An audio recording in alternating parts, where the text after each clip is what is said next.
olsa akşam bedenden yok. Закрыть дом.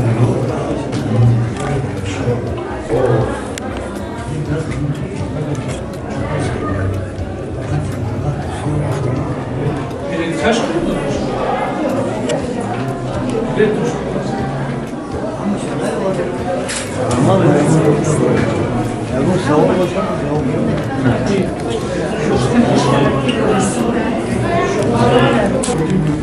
Ulan, kısmedersin, çok sorun değil mi arkadaşlar?